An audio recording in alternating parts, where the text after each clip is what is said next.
Hey, and welcome to another episode of Rankum on Take 3. This is a fun one. We're talking about Lost. It is 8:15 on 8:15. It's episode 108. Everything just fell together perfectly. But I've got a great panel here. Christina, how are you feeling? I am so pumped to be here. I loved this show. I was obsessed with it. Like, I have never nerded out harder about like anything pop culture wise than this show. So I am excited to be here. I don't think there's going to be any wrong answers about episodes that are nominated tonight, and I'm ready. And also here for his first time, I managed to get him on to something. We've got Jacoby. Jacoby, how's it going? It's great. I am so excited to be here. I know you've asked me a few times, and always something else has come up, and I'm like, dang it! But so I'm so happy the stars aligned, so I could be on this one because Lost is and forever will be just my favorite show of all time. So I'm just so happy to be here with fellow Lost fans, and we're going to be talking about some great episodes of Lost that we all love. And exactly what Christina said, it's going to be hard to be like, there's not going to be a wrong answer because all of them are going to be great. But I'm excited. Yeah, I mean, I'm sure some people in the comments will find a way to make something a wrong answer because they always do. But how the show works, is we go around in a round discussion, and one person throws out a episode they think belongs on a top 12 list, and then at the end of the show we rank them by whiteboard voting, the most democratic way possible. But I'm going to go to Jacoby first. What's your first episode you're going to bring up? I guess the first one is, I guess I'll start with the big one, the one that's definitely going to be near the top, just to get that out of the way. It is not only one of the best episodes of Lost ever, it's one of the best episodes of television of all time. It is the best love story told in 44 minutes. It is season 4's The Constant. That is an amazing episode, and it just really captures the blend of romance and sci-fi all in a great package. So I nominate The Constant, and try voting against it. I wish Ryan Permison was here so he could do his Desmond impression from the last one. Malcolm, you go first. But yeah, no, I was about to say, Christina, what do you say about The Constant? Okay. This one, I mean, when you first brought Desmond onto the show, you were kind of like, all right, what's going on with this guy? What is his deal? And then as soon as you got the Penny love story, you just were obsessed with Desmond. And I literally at one point didn't care about anything else in the show except for the two of them getting together. And that episode just changed everything. I mean, like, I wish, and I love Anthony, I wish someone would love me the way that Desmond loves Penny. Like, you know what I mean? He like would cross space and time for her. Literally, he did. And nothing could have kept them apart. And he would have done anything to keep her and remember her and hold on to her. And that episode is flawless. So that's an obvious yes for me. I already wrote it on my list. Yeah, this is an episode that I think is great as well. And yeah, this is one of those ones in which this was a creative way for them to do a flashback, because they actually had his consciousness going back to 96 and everything. And this was one of those ones in which, cool, they've got different ways they want to do flashbacks, and it's great. And it's just one of those ones to really sort of get to know Desmond. While he's had probably about one or two flashback episodes before this is the first time you kind of actually get to know him a little bit, because you got to spend a lot of time in the past with him. So yeah, it's an easy yes. Do we still talk about this episode more? I guess we got to move on. I could spend another hour talking about The Constant. We do have to move on, unfortunately. Dang it. Okay. But Christina, what is the next episode you're going to bring up? I'll cheat a little bit and I'll go for the twofer. And I'll just go where it all started. I'm going to go with the pilot. I think when I remember seeing the trailer for this show, and I literally was like, oh, cool. It's like a modern day Gilligan's Island. Like, they're shipwrecked. Cool. And then you watched it and you're like, what is happening? I mean, they introduced the smoke monster without you knowing what it was in the very first episode, that you knew that there was something up with this island. They set the pace for this show was not just going to be them struggling to survive on an island. There was so much more. This pilot changed everything about television and is the reason that this show was what it was and got everybody talking. So I'm going to nominate the pilot episode.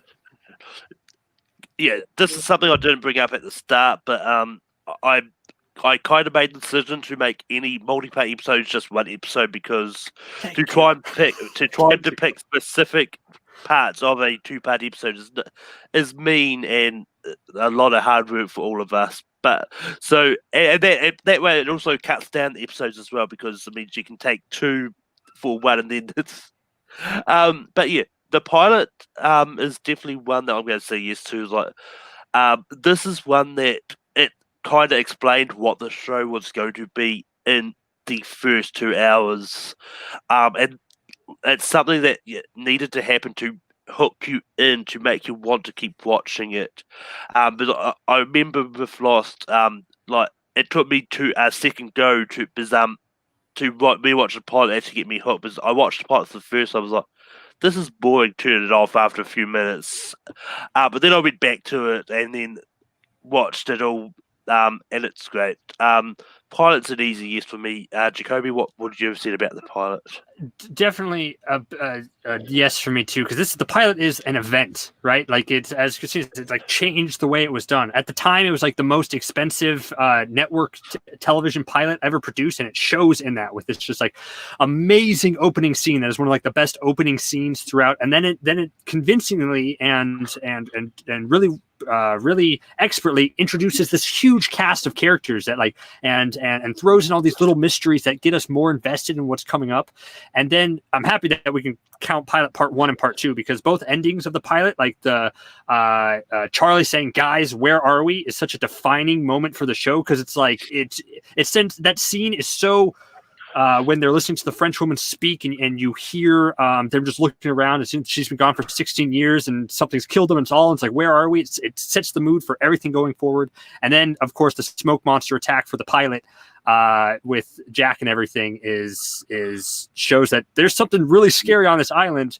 What's going to happen? I need to watch the next episode. J.J. Abrams directed this perfectly. So, yes, pilot. Yeah. And the fact they were originally going to kill off Jack in the pilot, it's just one of those ones that to show how much a character sort of grows, but especially with the fact they were going to kill him off at the very start. But I'm going back on to me, and I'm going to bring up from season 2, the other 48 days. This is when you get to know what happened to the tail section of the plane, especially once when Boone actually finds out that there was still other survivors there. And this is just one of those ones in which it's a very quick flashback because it's really so it's not really so much a flashback anyway. It's kind of showing what happened to them and what the troubles they were going into because they were on the other side, which meant they were more jungleized and it definitely made you get to know sort of Ana Lucia and Libby and all that. I kind of wish we got to spend more time with them, but later on in the series you don't. But Jacoby, what do you say about the other 48 days? Ooh, actually, this might be a tough decision for me because I'm thinking about top 12 episodes of Lost. Would have this made my list? Oh God, I'm put in my first tough position. I do like this episode a lot. It does definitely fill in the gaps, and provided some necessary backstory. We saw, we got other 48 days. I do like this episode. I'm gonna let's do some controversy because I can't just say yes to everything or else where's the fun in that? I'm gonna say no because I think with the huge focus on Ana Lucia, I think they a little bit dropped the ball because I don't think she was a great addition to the show in the long run, and I think there are better episodes that flesh out the history of the island and the others that should be nominated. Oh, I feel so bad voting against an episode of Lost. Which means it falls on Christina. Oh, God. I know, because part of me was like, this episode was great because like we didn't really know about the tail end. Like we just assumed that they just didn't exist. Yeah. But then it was like you introduced 3 characters that you just killed off anyway.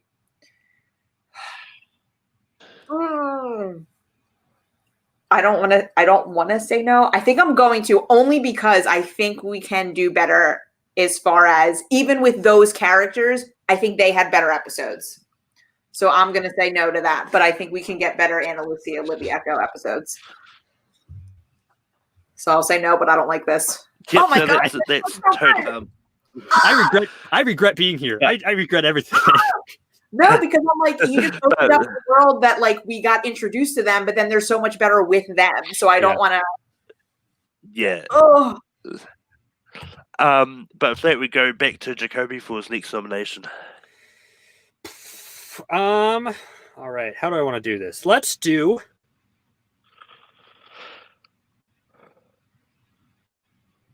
Yeah, I think I'm going to go with what I believe is Charlie's greatest flashback episode, and that is season 3's greatest hits. Because this is a accumulation of what this season was leading to with like my favorite character in the show, about how he was going to die and accepted his fate, and then his final flashbacks detailing the 5 greatest moments in his life was just so beautifully done. All leading to the final scene of him knocking out Desmond because Desmond was going to jump for him, and then he jumps in and does it himself. I think it was a great. What happens to Charlie is sad, but I think that episode itself just signifies how great of a character Charlie really was and what he meant for the show. Because after a lackluster season 2 of Charlie, I think he bounced back in a big way in season 3, and it just ended with the greatest hits episode. So that's the one I put forward. Christina, what do you say about greatest hits? I love everything about Charlie. Like, my favorite character, maybe of all of television. So yeah, this is a definite yes for me. Like, I don't know what else to say other than like, I love Charlie, and I'll probably say more with my next nomination of how much I love Charlie. I love Charlie. Yeah, like Charlie was one of those characters that grew on me over time. Like, I love him. Like I love the actor Dominic Monaghan flat out, but like he was just one of those ones. Like when he started off, he was just one of those ones that didn't really get given a lot to do, and it wasn't until sort of later on, especially in season 3, when he started sort of getting more meatier kind of stories and stuff. But yeah, I would have suggested this as well. This is one that I initially didn't think about, but yeah, I'll talk more about it later. But Christina, what's your next nomination? I'm gonna again do another twofer because obviously I feel like these are all the wild ones. This twofer, you get 2 major things. Not Penny's boat, and we lose my favorite character, and then we get the ultimate bombshell of holy shit, that was a flash forward this whole time, and we get the first flash forward, and we see just how completely distraught Jack is about not being on the island. So we get the whole premise of the show is for them to get off. And then we think that that's how they're going to end the series, is them finally getting off the island, to find out that they did in fact succeed. But we don't know how many people actually succeeded. And then because I think it was greatest hits, and then it was the finale, I believe is how the episode count went, right? Mm-hmm. So after you have Charlie's greatest episode, you then have Charlie's greatest sacrifice. And then you also have the Desmond Penny love triangle. I mean, that was if there's going to be a number 1 episode that can't be the constant, I feel like it would be the season 3 finale. I believe it's called Through the Looking Glass. Yeah. Yeah. But yeah, this is the one I was referring to. There's, as much as I like greatest hits, I think seeing Charlie sort of grow to the point where he's like, he feels like he can sacrifice himself for the good of the island and sort of everyone. And this is a great episode. There's only sort of one appropriate way to sort of give my result, and it's Yeah. it's a yes. Jacoby, what would you have said about Looking Glass? It is probably the greatest finale, one of the greatest finales of all time, because so much happened in it, and that iconic moment is so good. It stands as one of the best individual pop culture moments I think of all time, because it's a complete game changer in every single sense.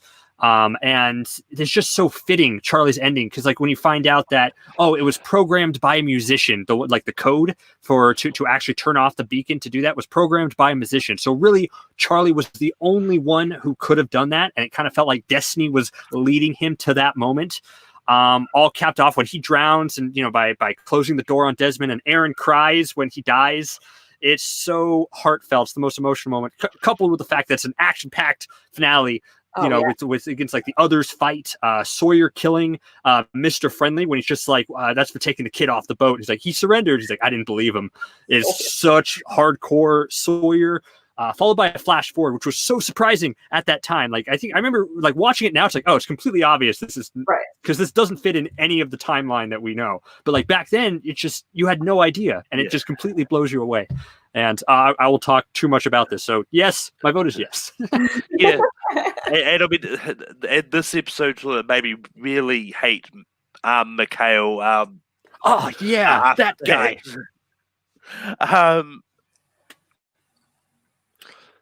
And you really hated Ben. This was a great Ben episode too, when he's just like, Jack's gonna beat him up, and he's like, Tom, if you don't hear my voice in 60 seconds, shoot all three of them. Like, and he's just such a little weasel in this episode.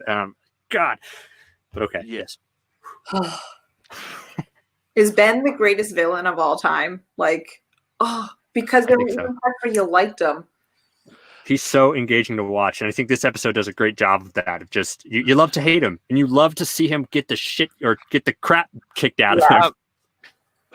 But yeah, it's back to me. And I'm gonna go away for the one that I was probably going to bring up, just because it's another Charlie episode and didn't want to end up lots of like going back and back to back on Charlie's.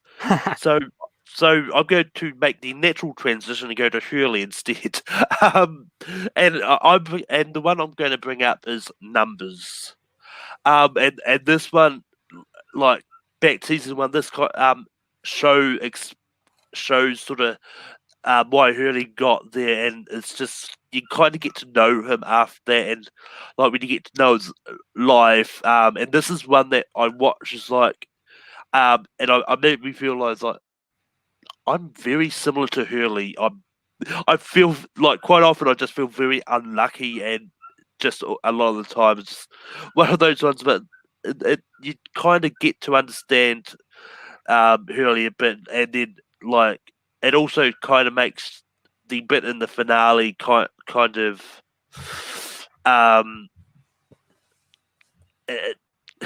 it kind of makes the bit in the finale kind of work if this episode didn't happen. Just having Hurley run after going Numbers are bad wouldn't make sense in the finale if you never saw this. But yeah, I think Numbers is a great episode.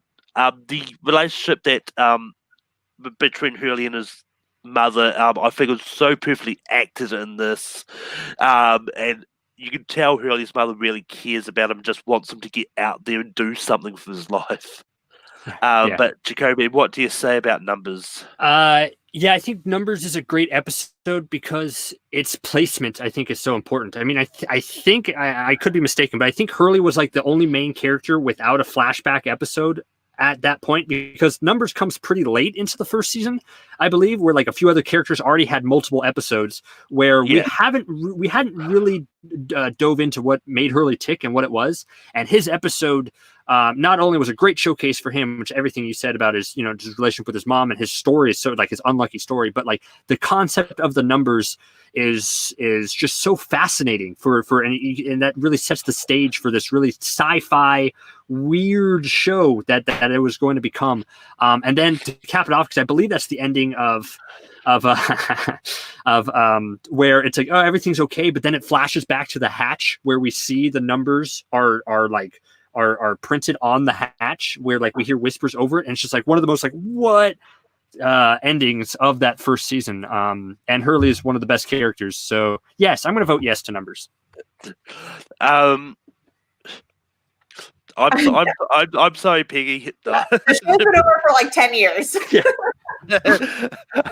But Christina, what do you say? What would you have said about numbers? Oh, anything with Hurley is a yes, and I think any Hurley centric episode is good, and this was the first of them, and it brings everything together.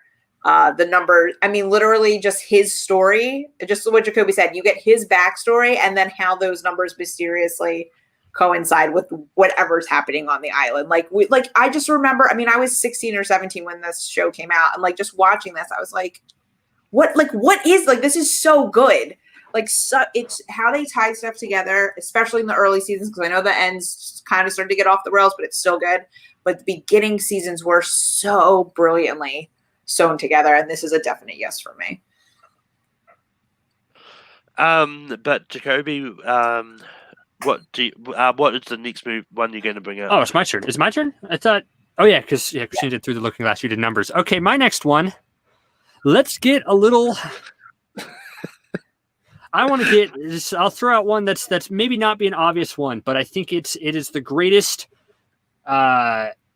It's the ending of the greatest connection, I think, in Lost, and I'm going to choose season 3's episode "The Brig," because that is one where you find out that the man who conned Sawyer's parents was actually John Locke's father, and it leads to the great confrontation in the brig of the Black Rock, where he says, when he goes like, "What's your name?" He's like, "I was a con man, goes by many names. I've been this. I've been Tom Sawyer in another state." And he's like, "Funny, Sawyer's my name too." And then he pulls out the letter and he tries to get him to read it, and it's so heartbreaking when the guy blah blah blah, and he rips it up, and at that moment, Locke Sr. just became the most despicable human being, because how much that meant to Sawyer, and how important that was. And then to see Sawyer snap and do it, it was a great two-hander, because Locke couldn't kill his dad because he was too afraid, so he had to get Sawyer to do it.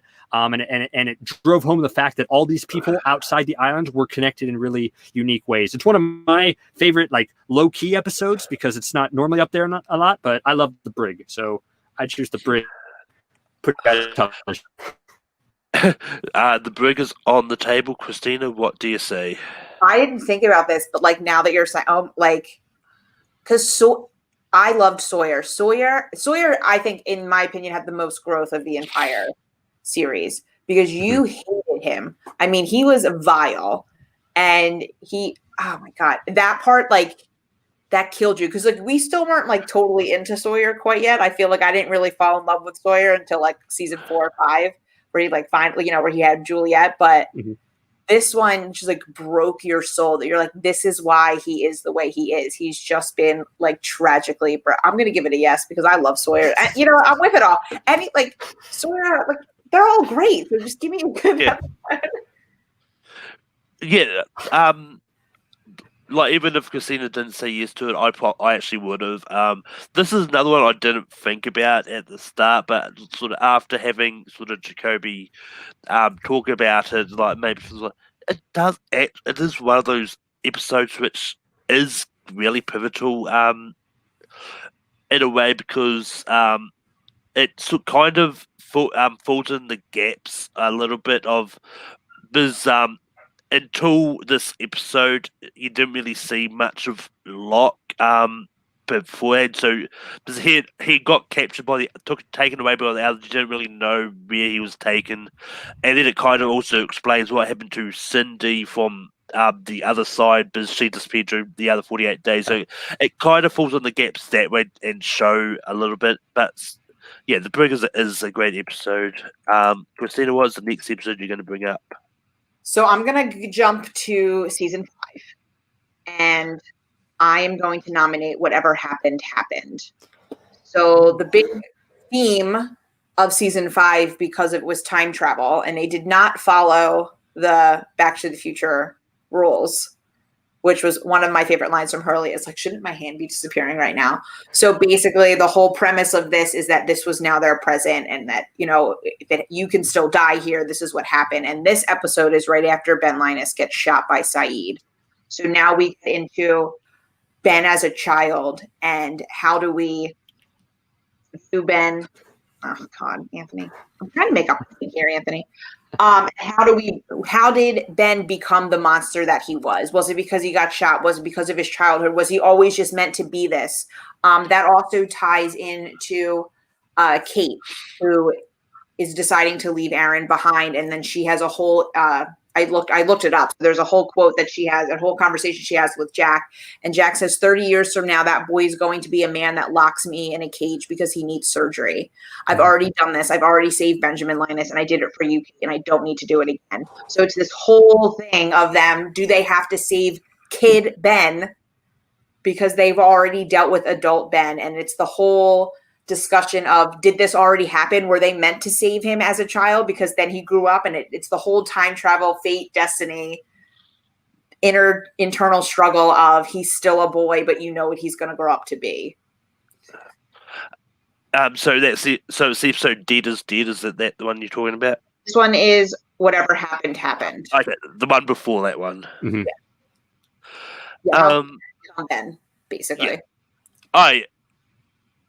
Yeah, this is one that that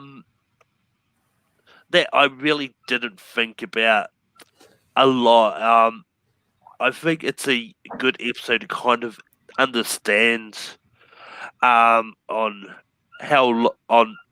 what Ben was doing, especially if the fact the island was time traveling in general. And I think it's a good episode, but this is one that I'm probably actually going to say no to because I think it's a fine episode, but I don't think it's one of the top 12. Jacoby, what do you say about this? And first off, to answer Anthony's question, actually, no. I tried to build in my apartment a life-size replica of the Swan Station, which I could talk about Lost-related things with, but I realized how difficult that was, so it ended up being just a closet, unfortunately. Otherwise, God, at first I wasn't going to say yes to this, but then Christina, you sold it so well as the epitome of Lost, like of its time travel era, of dealing with the ramifications of the past and the future, of what happens if Ben dies here. Can Ben die here? How come Ben doesn't remember the future? Is he only this way because we made him this way, which is kind of ultimately the case, right. Because of everything that happens. It shows. I know it happened beforehand, but because of the episode, I think was this. Yeah, the episode before is when he gets shot. Because the episode before is Saeed's episode. And that's when he ends up shooting. Right. He's shot at the end of Saeed's episode. So you get the dark Saeed phase where he's like at his lowest point, and you get a Jack, our hero, who chooses to do nothing, which is like the first time Jack has ever done that, and that represents the character Jack became in the 5th season of just like, I'm letting stuff happen and just see how it goes. And I think I'm gonna say yes to this because I think it is the perfect encapsulation of Lost doing time travel, of all the questions it asked regarding it. And it's not one I had anywhere near on my list to begin with. I was like, when he first said it, I was like, this is going to be a no. Sorry, it's going to be a no. But then you sold it so well. I was like, yeah. There's not many in the later seasons that are standout episodes. Yeah.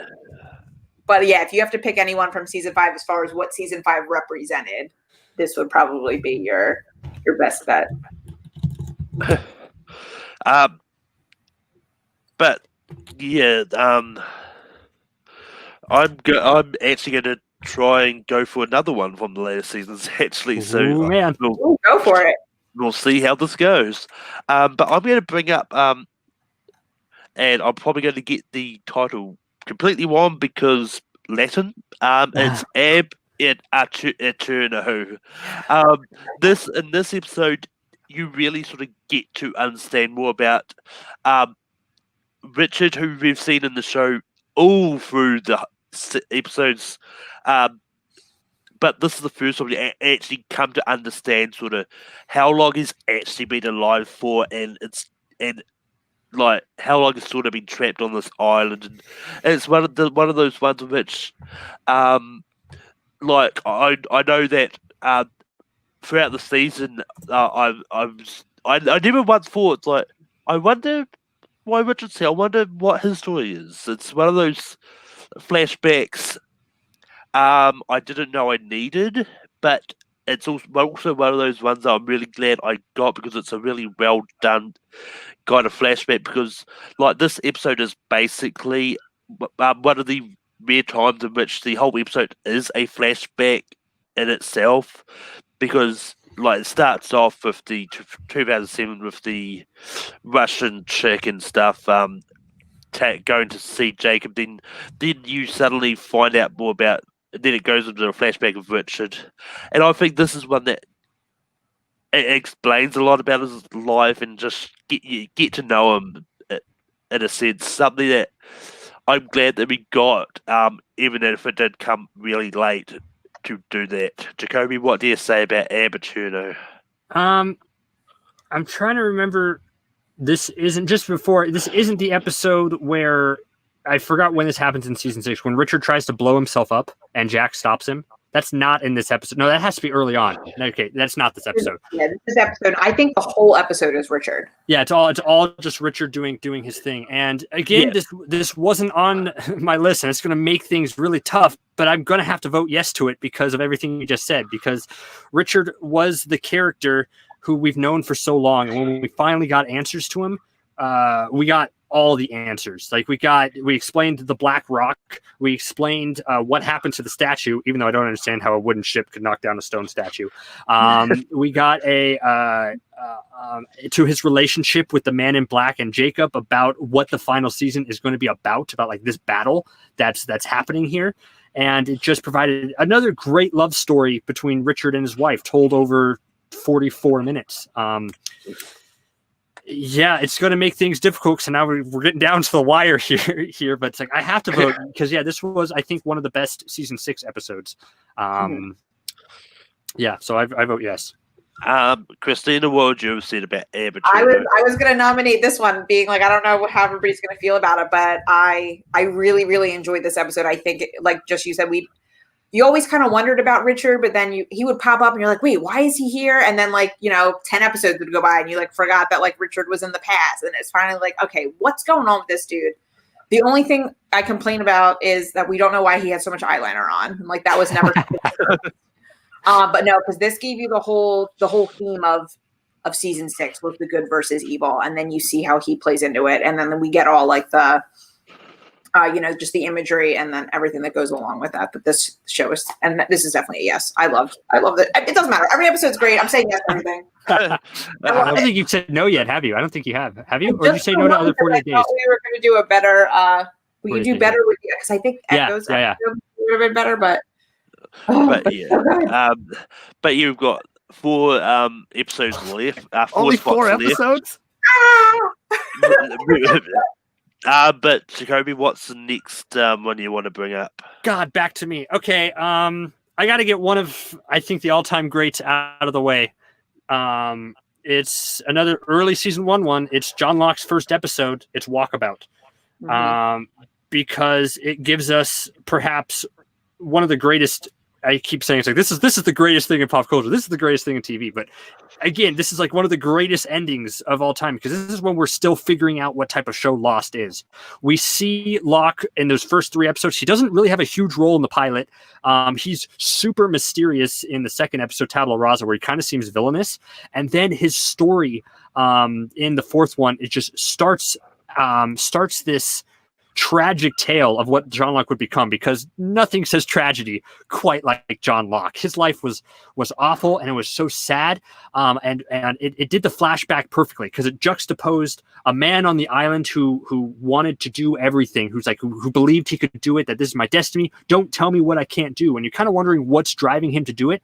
And then the flashbacks explain perfectly because he seems like a man who never had anything in his life and wanted to prove people that he could do it, all leading to that final shot with the music swells and you find out that Locke's in a wheelchair and he's yelling at that guy, "Don't tell me what I can't do ever." And then it flashes back to the pilot episode when he's moving his foot, which gives new meaning to that opening scene because you're like, oh, this is what, for me, the pilot episode is great, but like this is when the first time that Lost became like Lost as a show that's like, I'm going to love the show forever. So John Locke's first episode, Walkabout. Walkabout is on the table. Christina, what do you say? John Locke is an excellent character, and I fully appreciate that he is named after a philosopher that studied psychology. And I'm looking it up real quick, and I'm trying to remember what I learned in psychology class. And I believe they modeled John Locke's character in the show based on how he believed in, like, John Locke was very just things just happen and you just let things happen. And that was based on like his ideologies. And I just think the character of John Locke was so brilliantly done. And that was all, like, he was the faith guy. Jack was the science guy. You had that. But yeah, this episode brings like a whole new, well, I mean, it really introduced you because it was the 4th episode of the entire series. It introduced you to what was basically going to be one of the most pivotal characters of the entire series. And obviously that takes John all the way to the end and what he becomes at the end of season 6. So this is a definite yes for me. This isn't the episode though, where we find out his relationship with his father, which I feel like is another one. Right. Like, so sad. Yeah. But it is up there as that introduction to get to that point. So I'll say yes to this one. Yeah. This is one that I would have said yes to too. Like, I liked a lot of these Locke episodes. So I think he's always one of those ones that had a really interesting sort of backstory because, like, when you first meet him on the island in the pilot, you never once knew anything that he had a wheelchair until very early on. This is just one of those ones which I know I lost it when I found out. I was like, wait, Locke is a paraplegic? What is this island? And it's one of those ones that I just think it's great and just sums up a lot. But Christina, what is the next episode you're going to bring up? What are we at? We're at 9 episodes now? That was the 9th one? That was the 9th. I am going to jump to season 4, and season 4, episode 9 is called "The Shape of Things to Come," and this is where we had that the freighter, and we finally get to the others' camp, and this is where I think we finally humanize Ben Linus because he watches his daughter get executed in front of him. So not only do we get this emotional part of the show where we see Ben Linus for a human and not this evil guy, we also get a pivotal part of the entire series where we find that Ben Linus can summon the smoke monster. So we, up until then, just assumed that it was something that just came, that it was its own entity. And then we realized that Ben Linus is actually in charge of it. And I just remember that. I mean, she was like on her knees crying for her father. And he just didn't really believe the guy was going to do it. And it was just, I mean, like his whole world, his whole attitude from that point on for the rest of the show changed. Like he was no longer willing to be an other, like he was ready to work with them. And I know season 4 was very jam-packed because I believe that was the writer's strike. So there's only like 15 or 18 episodes in that season. So season 4 really moved things along. I'm going to do that one because I think that's when everything changed for Ben. And I just think plot-wise overall for the series, we could learn something new.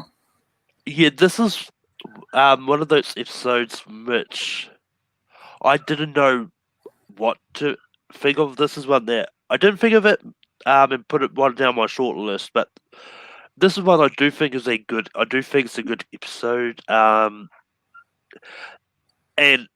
it is one of those ones that does humanize Ben and kind of puts him on that path to become less of a villain, and it in a way it makes the freighter people more villainous than what we came to know them as well eventually. But I'm gonna have to say no to this. Just put it on Jacoby. Jacoby, what do you say about this? Don't do that. My feelings will not be hurt. No one will hurt my feelings. I know, but it's so tough because what else do I have on? Because I'm trying to, because God. Okay. All right. So here's my answer. God, what do I want to do? Yes. Okay. I'm going, man. Yes. Okay. I'm so flustered right now. Yes. I'm going to say yes to this. I say yes. And here's my reasoning behind it. I initially was going to choose another Ben episode first, which was season 6's Dr. Linus, because I think in Dr. Linus is when he gives the most amazing acting performance I've ever seen in television, when he just breaks down. Screw you, Tony. Who invited Tony? It was me, but I'm sorry. But The Shape of Things to Come is a better episode overall, I think, for a few reasons. It's like, one, it shows the first time that we saw Ben just utterly fall on his face. The first time that he saw that he had a plan that he thought he could execute perfectly, and it blows up in his face, and he loses the one thing that he loves most. And then it builds into the mythology of the island of, I can see the smoke monster. I can build the smoke monster, which I don't think had been seen since it killed Echo, I think, if I'm not mistaken, or when it chased Juliet and Kate. But either way, it's been a while since we saw it. So building off the mythology of the island and seeing Ben fail the first time is why I put it over my previous episode that I was going to do Dr. Linus, because Dr. Linus, he gives a great speech and he comes to the side of good, but that doesn't really matter in the long run because he kind of flip-flops again a few times like after that. So yeah, I say yes. I say yes. Shape of Things to Come. Dang it. This is getting down to the wire. Oh my god, we only have 2 left. They're so good ones. But yeah, for my next one, I'm going to bring up the episode which had a really more heartbreaking death than Charlie's, and I know a lot of you are probably thinking that that's hard to do, but I'm bringing up The Candidate. This is the episode in which Sun and Jin die, Jin was determined to rescue Sun, and it just was too late. But I mean, this episode I think is one of those ones in which it shows how far people, like anyone will go just to save people, and just but yeah, this is just one of those ones in which I think is a great episode, and partly I'm nominating it because of the Sun and Jin's death being so heartbreaking. I think it deserves to be here, but even if it gets a no to, I'm fine with it too. But Jacoby, what do you say about The Candidate? Oh God, this is definitely the most brutal episode of Lost, I think, just because it clears the board, because it kills off Saeed, Jin, and Sun, and we think Lapidus. But then Lapidus comes back later. Lapidus. Even though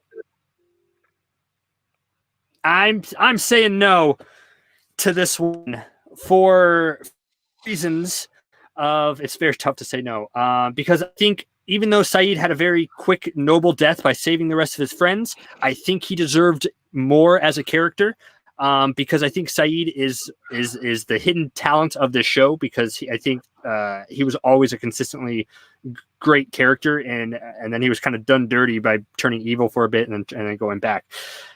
Jin and Sun is such a devastating moment, but it's so hard to really connect with that, because you just want Sun to say, no, our daughter needs you. Go back home and meet your daughter.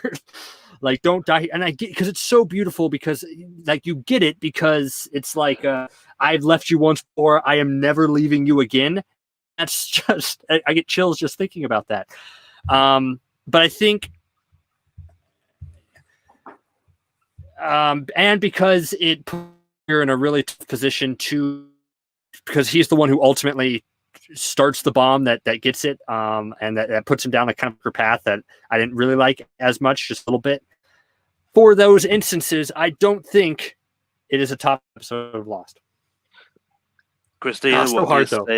Yeah, no, What I'm do you say about personally Ken? bitter about this one because I remember watching that. Like, I can tell you exactly where I was. I was in my friend's apartment, and they were all boys, and they had made a fort in their living room that we were all under, and that's where I would go to watch season 6 of Lost because my roommates were too obnoxious, and you need absolute silence to watch Lost, and I sobbed uncontrollably, like I was the only a-hole, like in the fort with my pillow, just like I couldn't breathe. This episode ruined my life. Like I couldn't believe it. But I'm gonna say no only because one, because it breaks my heart, and two, no one would leave their kid. I understand what they were doing with the ultimate love story, but no one would leave their kid. So, oh God, it's such a good episode. It is so good. I feel like I'm betraying it by not voting for it. And I don't like how they played out Saeed like that. But Yeah, that's it. exactly. That's how it goes out. One of your greatest characters, and he's just like, oh, boom, he blew up. Yeah. But Jacoby, we go back to you for your next nomination. All right. We've been talking about a lot of heavy episodes in this last one. So I think this list needs some fun. So I think I'm going to give the episode that I think is the funnest episode or most fun. I don't know grammar. In the entire Lost is history, which is Trisha Tanaka is dead. That is the one where they find in my closet, all trapped in here. That is the one where they find the van. And Hurley's mission to jumpstart it and to get it going, because it's not only an epitome of how great of a character Hurley is by inspiring those, but it's a great episode for Charlie, who's sad that he's going to die. And Hurley does what he does best, is get everybody involved to smile and have a great time. Tied into the fact that final moment where he's like, I'm not cursed. This is going to work. This is going to do it. And then turning it on, and then them all cheering and having fun and driving around and drinking beer. It's also one of the funniest episodes, I think, with Hurley and just Jin. So yeah, that is Trisha Tanaka is dead is my choice. But yeah, Christina, what do you say about Trisha Tanaka is dead? I was hoping somebody's going to bring this up. I love this episode because you're right. You get so much serious stuff, and it's just like, you got to remember, these people are trapped on an island. Like, they're not, days and days have gone by, and it was just nice to see them relax and just like remember that they're people, and that, the sun is shining. It's a beautiful day, because it seems like everything so far is like doom and gloom up until this point. And they're just like playing golf and running around in the fields and drinking beer. And this is definitely a yes, because one, it's a Hurley episode, and two, it's a fun episode. Was that a yes, Christina? Yeah, that's a yes. Yeah, this is one that I think is a great episode, and it shows sort of how unlucky Hurley became after winning the lottery. Because I mean, what are the odds that the meteor would strike just on its own chicken shack? I mean, it's a really good comedic way of just showing his unluckiness. And I think this might have been the episode which Sam Levine appeared in too. I don't remember. Yeah, I don't remember if that was the one. Maybe, but sure. I know he was in one of the Hurley episodes because I might be one, but this is a fun episode, and I would suggest to it as well, because I think it is a really fun episode. Which means we've only got one spot left. Christina, it's on to you. Peggy, yes, Peggy binge. I think Anthony, I apologize, but I might be binging this also. All right, so the next one I'm gonna nominate, I don't even know if it's the best of the best, but this was one that I think resonated with me when I first saw it. And this one is way back in season 1, episode 20. It's called Do No Harm. And the main point of this is that Boone dies. So in the first season of a show, you killed off what you thought was going to be one of your main characters. That we had this whole storyline going on with Boone and Shannon, and then Boone was working with Locke to find the hatch, and he was really building up his storyline, and then he gets injured and he dies. And I remember being like, oh my God, they're really not going to kill this guy off. Like, we're in the first season of the show. Like, this would be like a major death of the cast. I Oh, Tony. I was like, it was season 1. Pay attention. Then I read the previous comment. The other aspect of this show is that we get the flashback of Jack, and we realize that how he met his wife, that she was in a car accident and he was the one that fixed her. And it kind of goes with this whole personality of he needs to be the guy that fixes things, and he's this miracle worker, and he's the one that everybody can count on, and he holds everything together, and he winds up falling in love with this patient that he saves with this tragic accident. Like, she was never supposed to walk again, and he saved her. So again, I don't know if it's the best one, but it was definitely one that resonated a lot with me when I watched it, because I just felt you got a lot of information about Jack and you lost a main cast member for the first time, which isn't very typical in shows, to kill off essentially a main character so early. But yeah, this is one which I didn't think about, but it's one of those ones that showed how far Jack would go to try and save someone, and I think, and like from the flashbacks, you can tell that that he was like, it was him remembering like how much he had helped Sarah, which pushed him to help Boone. And while it's sad that they did kill off Boone in the end, it's one of those ones which didn't resonate with me, because like, he kind of was very sparingly used in the first season, and enough for it to not have a lot of impact to me personally. But so I'm going to say no to this one and put it on to Jacoby, whether it makes the list. Jacoby, what do you say about Do No Harm? This is our last one, right? This was, if you say yes, it'll be the last one. which is you don't have overall, to. I'm going to say no for a little bit of a sneaky reason to also just talk about more episodes of Lost. But there's more reasons as well, as to, because I do love Do No Harm. I think everything you said about Jack is perfect. This is a great Jack episode of why he needs to fix things and why he needs to do what he does and how he saves his wife, which is a great flashback.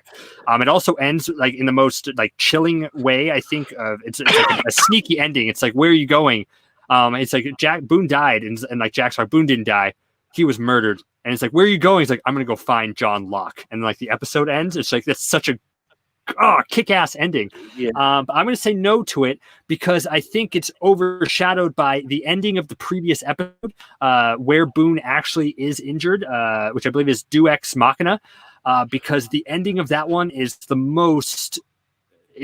biggest one of the WTF moments from the show. It's when Locke's banging on the hatch. He's like, why did you do this? I did everything you asked. So why did you do this to me? And then the light comes on. Yes. It's just one of the most and because that moment is such a high, I think the following episode doesn't follow that as well. And Jack is a very complicated character. It's such a good episode. It's such a good. I feel so bad voting it down. They're all so good. They're all so good. Yeah. I say that every time. But I know. Yeah, I mean, you do bring up a good point about it being overshadowed by the ending of Deus Machina, but just for the reason, like, that's the one where you find out there is other people on this island, which turned out to be the tail section people, but yeah. But anyway, it's on me, and I don't know how this one's going to go, but I'm going to try it anyway. Just because I know how controversial this one is, I'm bringing up the end. I'm bringing up the season finale. I wish we would have talked about this earlier, because now since it's the last spot, this is tough. I know. Yeah, this is one of those episodes which I think is a really perfect ending. It's kind of wrapped everything up, and like Stephen did mention it in the chat. I think this is one that throughout the Lost fans gets really underrated, just because a lot of people didn't like the end. Is like, oh, but that's the way everyone thought it was going to end. Is like, I mean, they could have. No one knew how it was going to end. Like, at all. Like there's all the predictions, but it's like no one really knew on how it was going to end. But I think this one is a great one because it kind of just shows sort of the going to the end, like with the Flash sideways, just everyone coming together and getting into them, just coming to terms with everything. But yeah, Jacoby, what do you say about the end? I think it's I love this finale.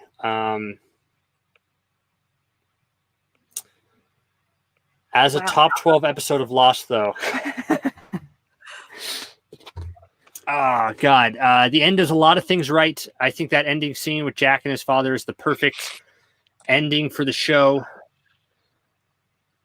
I can't find a whole lot wrong with it that I want to say, but I think I gotta vote no. I feel like Kirk is yelling yes somewhere because I know he hates this whole final season.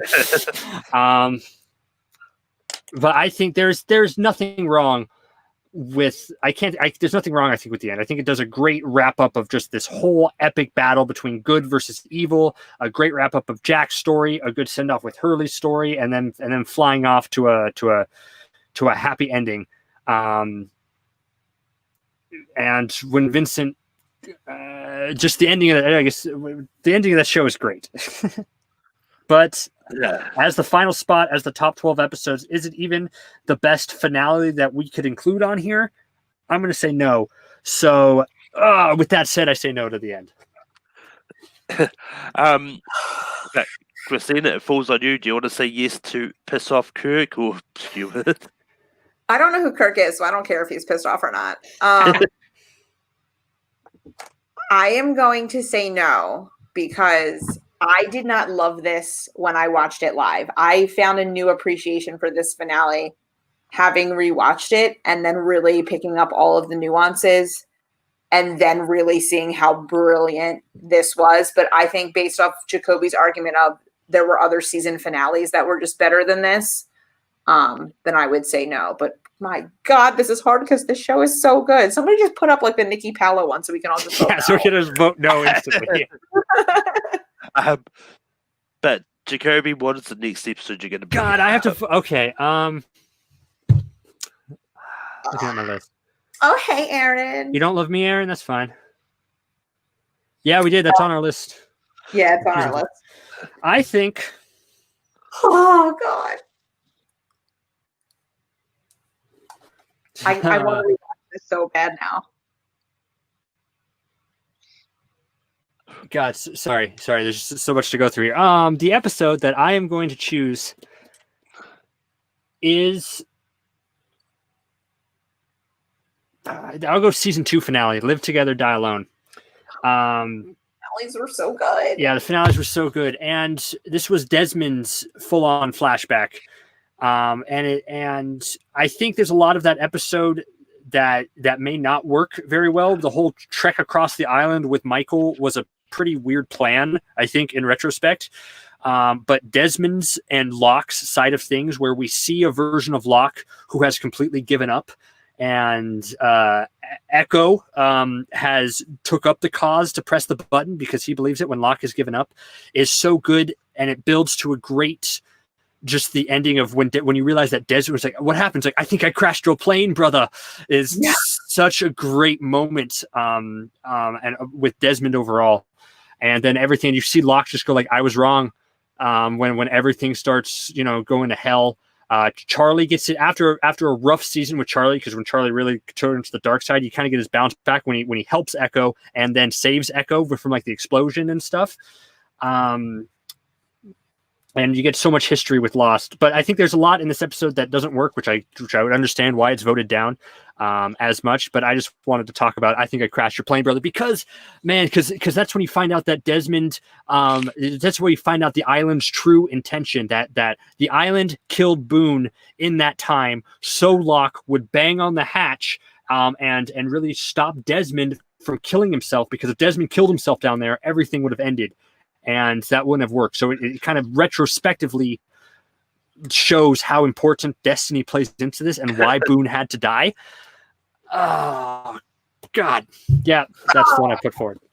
But Christina, what do you say about Live Together, Die Alone? Oh my god, I wish I could nominate my episode as like a sister episode to this. Like, put it together. Ooh, I don't want to decide. I might just say no and make you decide. Oh Do it. We can talk more about more episodes. Yeah, I will like Like I will say one thing this show did almost flawlessly were their finales. I mean, when the island disappears and I need to move the island, like, come on, are we kidding? Like, yeah. I mean, I'm just, you know what? I'm going to say no, so we can talk about more episodes / Malcolm.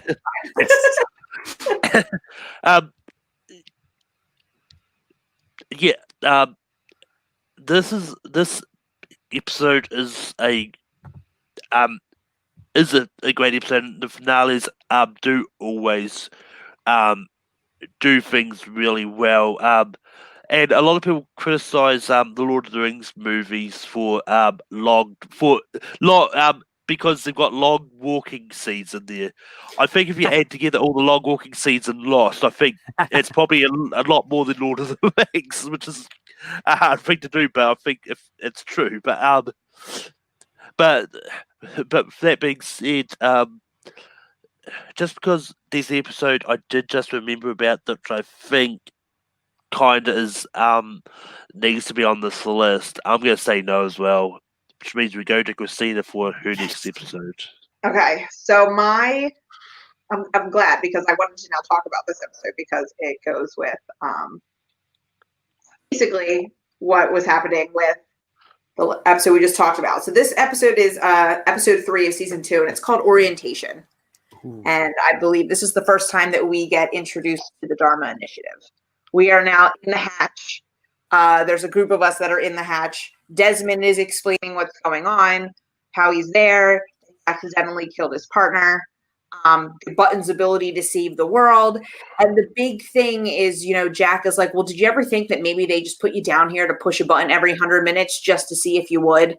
Like, what was really going on with the Dharma Initiative? Was there really a point to the button? Was this all just a psychological thing? Because we're only 3 episodes in to the 2nd season. So it's what's really going on. Are we all as viewers on just a psychological trip of like how long we're going to be watching this show and like get all these unanswered questions?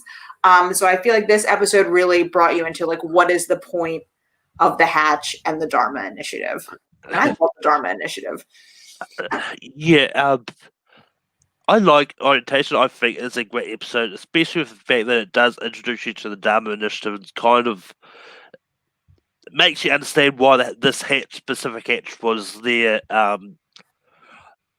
But the one thing I hated about the first 2 episodes of season 3 was I just got really confused because each episode is kind of been it's pretty much tandems. Like it starts around the same point all the time because.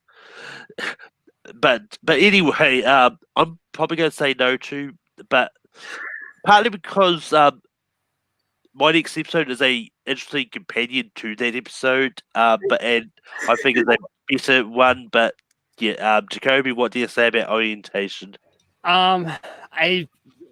Orientation is I think it's a really good episode, you know, just because it did what season 2 had to do, which is build the mythology of the show. It's so good in that it does I think Orientation, if I'm not mistaken, it's a Locke episode, isn't it? It's his flashback. Let's see, flashbacks. Yes. Yeah, it started with him showing Mousetrap off. Yeah, so this is the one with like Helen and where he can't choose Helen over his father. He still wants the answer. Shows how obsessed Locke is, and that's why I think even though this is a Locke episode, it's actually a really good Jack episode because this is the one where Desmond runs away first because and that ties into his beginning thing of how Desmond's a coward because he thinks he's going to die. And then that's where Desmond and Jack recognize each other. And I think, and she was like, whatever happened to that woman that I saved? He's like, I married her. And then you get, you know, the recollection and to be Jack to be the one who remembers the numbers and decides to push the button. I think in that one is really great. but overall, I just think there are better episodes. Even though this was a great introduction to the Dharma Initiative,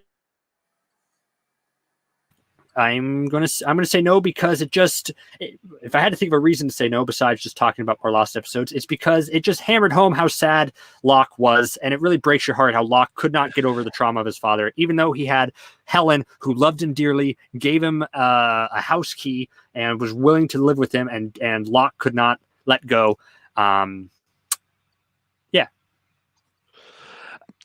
But yeah, the episode I'm going to bring up is the one that I alluded to before, and I believe we may have hinted to this earlier when talking about episodes featuring this character. I'm bringing up Lockdown, which may give everyone PTSD to what's happening in the world right now, but I don't care. But this episode is a really fun one because it's one of those ones in which people probably would say is a bottle episode, in which it most of the time when you're not flashbacking away, it's just inside the hatch with the question of did Ben really push the button and stop it, or is everything just a lie? But with that being said, it's also one of those ones that gave us a little bit more into the mythology on it because during the whole scene where the lockdowns happened and Locke was trapped under the door, we saw the diagram which showed that the hatch, it is not the only hatch on the island. There's a bunch of them, and I spent ages as soon as I got the DVD of this, I spent ages sitting in front of my TV going, what? So they're probably going to go find all these other ones, or that's but yeah, this is one that led a lot of people to go, ooh, diagram to see, people pause everything, try to work out stuff. But Jacoby, what do you say about Lockdown? It is probably the most pause moment I think in Lost when you first see that scary just it all goes black and it's like he's looking at it. It's so it's like what is happening? And this was back when it would have aired in 2005, so it's like you can't really DVR and pause everything. It's like it's hard to actually analyze stuff like this. And I remember, I don't know why I remember this because I was 3. I would have been like 12, I think, when this episode aired. And there's a shot that really scared me. It's when Henry Gale, it's like peeks out like in the vent. And you see his head. I don't know why that image has stuck with me, and it really scared me. I am going to say no to this episode, though, because I think because this started the mysteriousness of Henry Gale, because it ends with that great reveal that he is not the Henry Gale even after he did that. But I think that's overshadowed by, I believe, the episode previously. It's like when he gives that great speech about, like, I forgot where this episode happens. When he's in the balloon, he's like, actually, if I really was one of these others, it's like there would be no balloon. There would just be there would be a trap that they can trade for me. You guys got any milk? I think that moment overshadows Lockdown as a better moment. So that's why I don't think Lockdown works as well. So I vote no to Lockdown.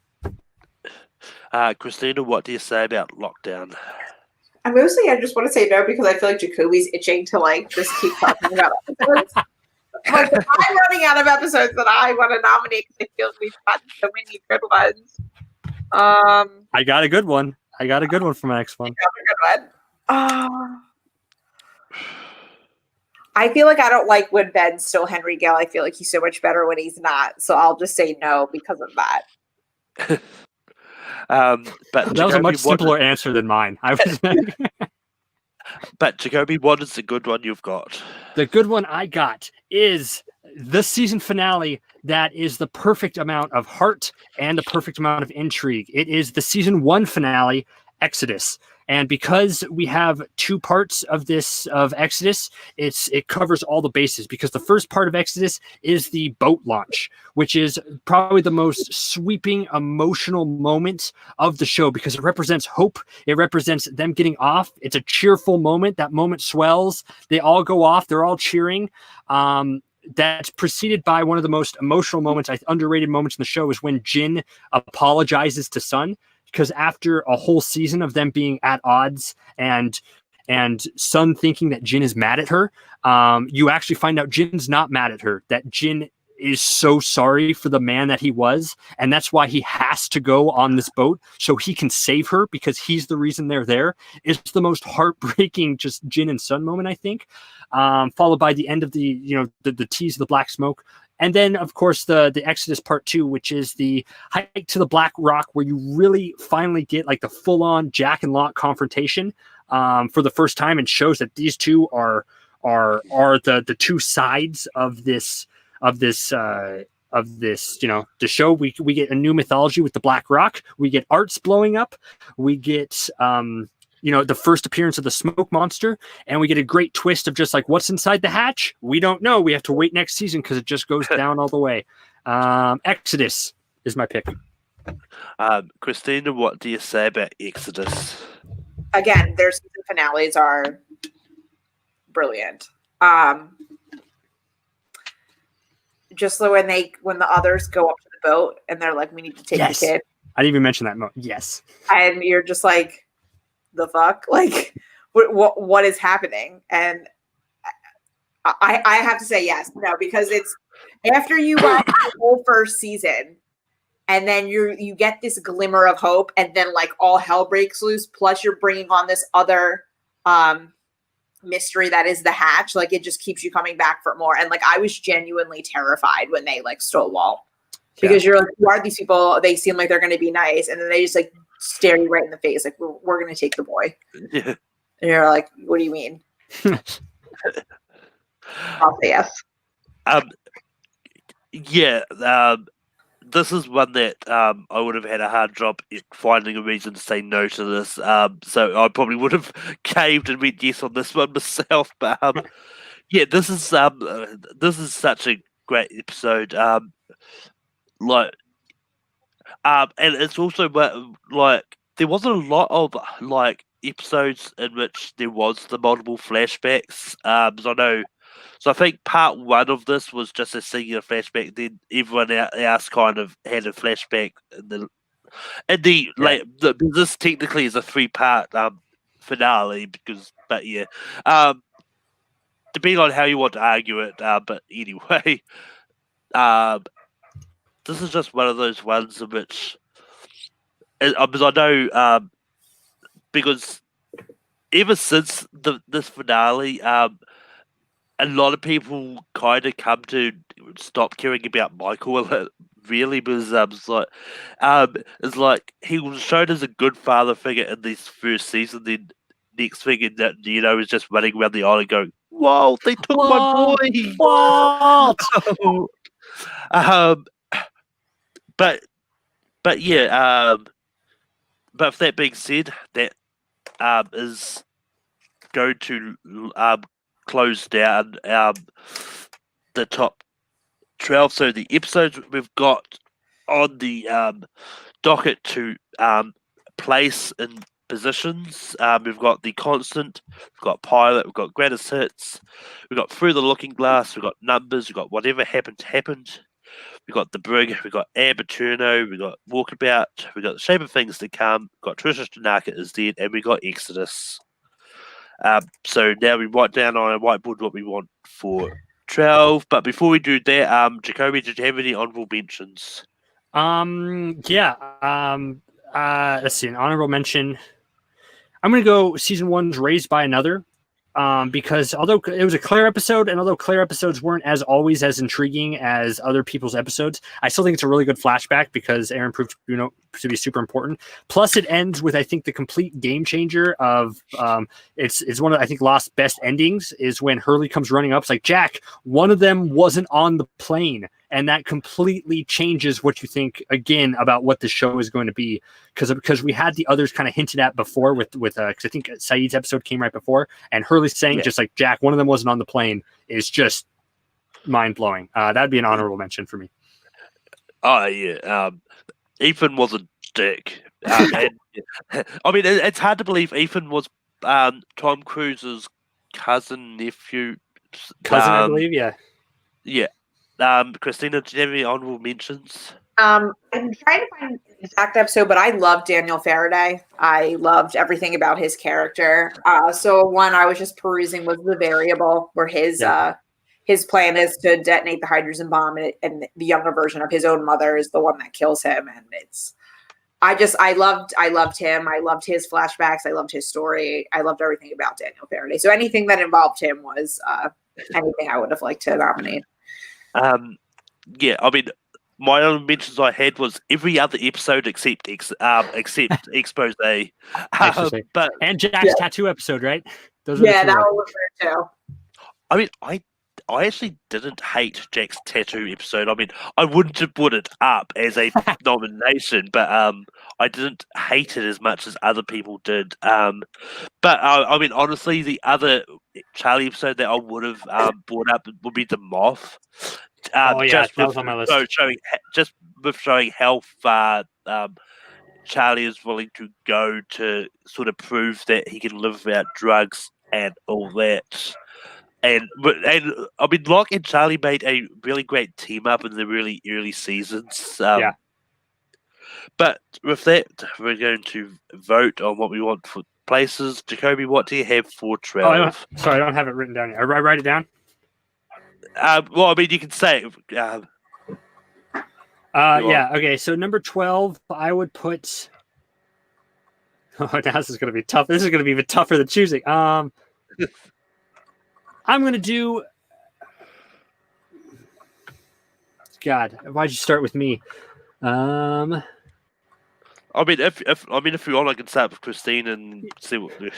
Sure, start with Christina if she has one. I'm gonna do the words I can't pronounce because I feel like it really, if it didn't ever occur, I don't think the series would have changed as much. I mean, I put The Shape of Things to Come. I would probably go with Ab at Terno.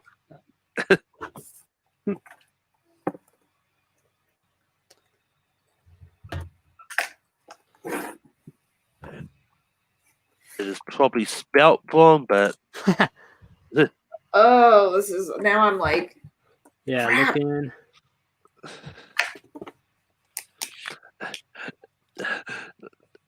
Okay, yep, that's the thing with YouTube, but that's always there to watch later.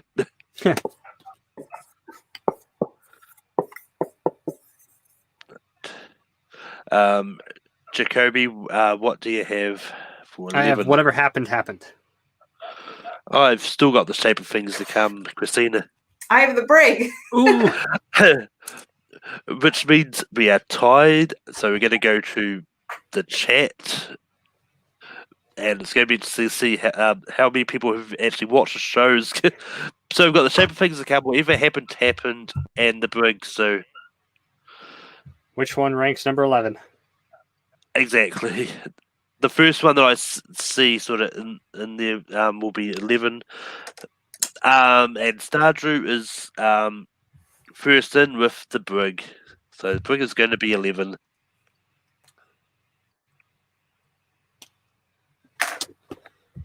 Okay, hold on. Thanks, Anthony. So 11 was The Brig? 11 is The Brig, yeah.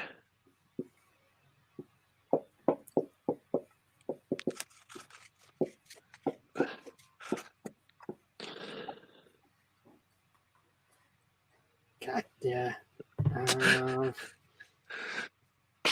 Everything being so democratic. He watched the show. He just doesn't know like episode things. Also, apparently, one of Garth's friends wrote some episodes of Lost.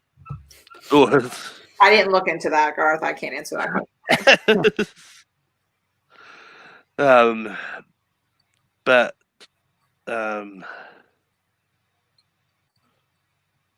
I don't know why I actually changed my board, but I decided to change it because I've got the feeling that the one it wasn't going to happen, but I put whatever happened happened. Jacoby. I changed mine to the shape of things to come.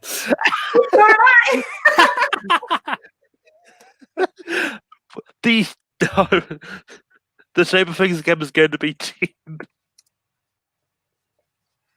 Malcolm, don't change your board.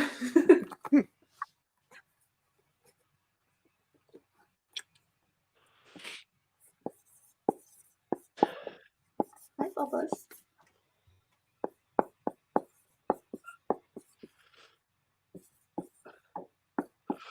Oh my god, these are like really long names of episodes. Oh yeah. But Jacoby, what do you have for 9? That's right. I moved to whatever happened. Same. Okay. Uh-oh, now it's going to get harder. Yeah, now it's going to get tough. Oh, I gotta look at the chat. I should have written it. Okay.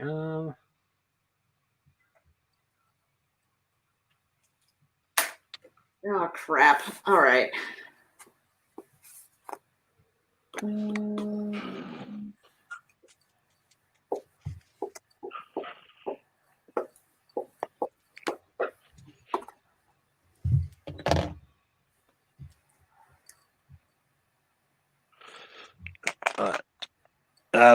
Christina, what do you have for 8? Walkabout. This might be a little bit of a controversial one, but I put Exodus.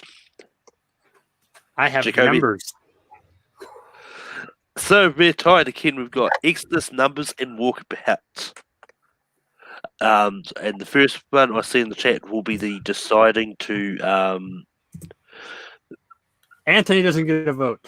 Yeah, Anthony, you can't just vote. You have to actually pick a. You can't just say whatever Christina wants. You can actually say. But the first one that came up was Stephen, who went Exodus. Oof.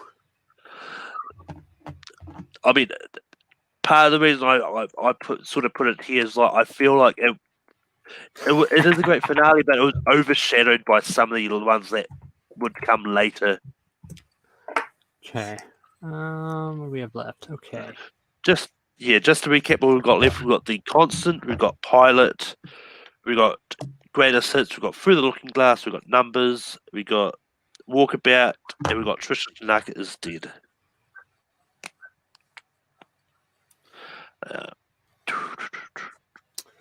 What deserves?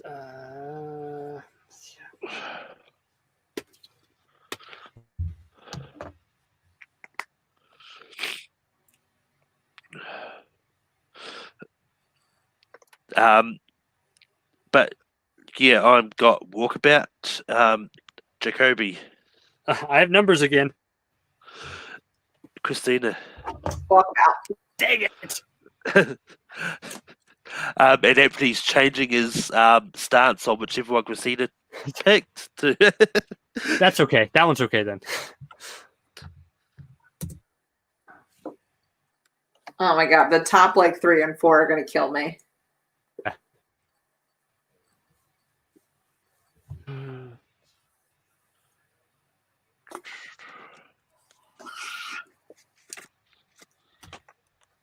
Oh my god.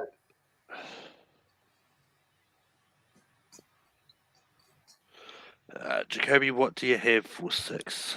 One of these times it's going to work. Numbers. Christina. Numbers. Yes. I went for the other Hurley one, Trisha Tanaka instead. So we got The Constant, Pilot, Greatest Hits, Through the Looking Glass, and Trisha Tanaka. Yes. Yes.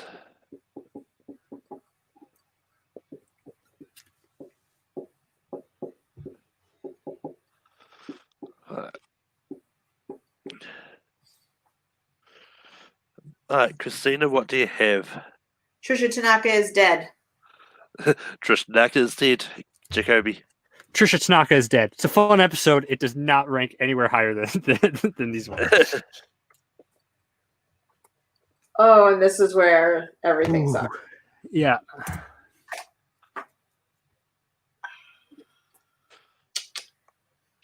So we got the constant pilot, greatest hits, through the looking glass, and that's it. Literally the first four that we nominated are going to be the top four. Sure.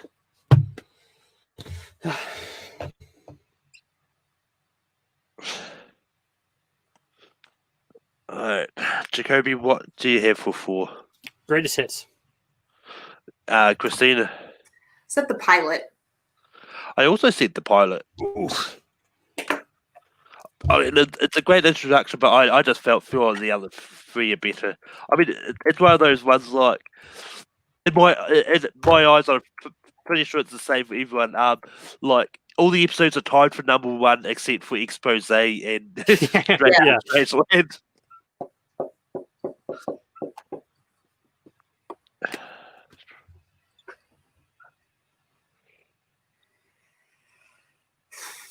Alright. Christina, what do you have for three? Greatest hits. Greatest hits, Jacoby. Greatest hits. The reason I put pilot below that because I realized I can't really remember what else happens in that episode besides like Charlie's narrative. I forgot what all the other characters are doing. It doesn't matter because it's Charlie's narrative. That is a catcher, actually. That is fair. And this time instead of putting our number two, we're going to go straight to number one. Okay, this is all down. We're going to number one. Yeah, this is tough.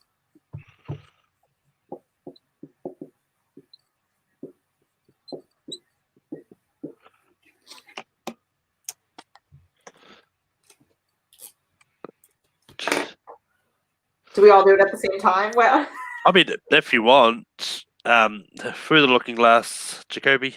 Oh, I have the constant as the number one. The constant is going to be number two. Through the looking glass is our number one.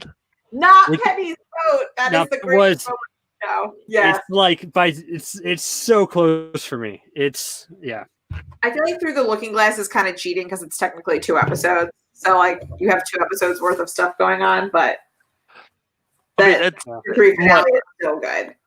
I mean, it's one of those ones like it is, but it also is like it's still 2 parts of the same episode as well. So there's so many arguments to be made for every bit. But we have come to a top 12 lost episodes list. But just to recap what our 12 is, at number 12 we've got Abertuno.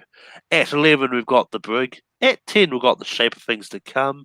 At 9 we've got Whatever Happened Happened. At 8 we've got Exodus. At 7 we've got Walkabout. At 6 we've got Numbers. At 5 we've got Trish Narco is Dead. At 4 we've got The Pilot. At 3 we've got Greatest Hits. At 2 we've got The Constant. And at number 1 we've got Through the Looking Glass. But I mean it's definitely a great list. And definitely I'm sorry, Ryan. I'm sorry. Ryan, it is so good, but not Penny's vote is. I think Through the Looking Glass is a better episode of like Lost overall, just because it ties in with so much. The Constant is just like this like standalone, individual, great time traveling love story. Right. So I could totally see if I was asked again to vote number 1, I might do Through the Looking Glass. I mean, if this was ever to have a redux with a different panel, then it's probably going to be a lot different. But with that being said, we've reached the end. The poll is already up on the Take 3 page. So vote on what you want next week's topic to be. I think if I remember rightly, MCU Moments is winning. And there's definitely going to be other options for Lost as well. There's probably going to be Lost Moments jumping on a poll at some stage. But with that being said, Jacoby, where can people follow you online? Facebook, friend me, send me a friend request. I mean that'll be fun. Yeah, that's I'm around. Look me up. But Christina, where can people follow you online? I'm around also Instagram, Facebook, Twitter. So Malcolm lets me on this show. I'll be on Tony's channel, opening night trivia. I'm around for at least until school starts. But you can find me all over the place. I'm on Full Metal Trivia, hosting Full Metal Classic, and Full Metal Random this week. Classic is on tomorrow at 6 p.m. Eastern. Watch as a bunch of people compete to see who comes out on top. And Full Metal Random this week is movies directed by the Brooks, which is James L. Brooks, and Albert Brooks. Caleb Boatman is taking on Andrew Bauer in that. It will be sometime this week. I'm still waiting on them to respond to narrow down a day, but you can also find me tomorrow on Take 3, hosting Late Night Take 3, and as we talk about the MCU. And as Garth says, you can also find me in the Shire. But until next time, keep listening, shit, everybody.